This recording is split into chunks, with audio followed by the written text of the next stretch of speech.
ဆိုရင်ခဏတောင်းလိုက် ใส่ไหมคะ ဦးလေး ได้ทำได้จะผลไม้สดผัดค่ะ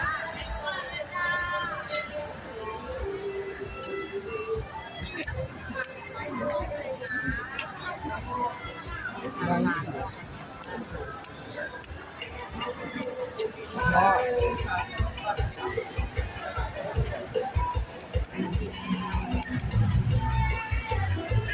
အကြံရရောက်တော့မယ်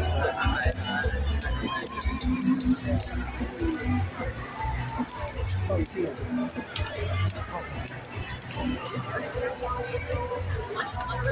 အခါမှလည်းမလို့လို့စမ်းကြည့်တော့တင်တာပြတယ်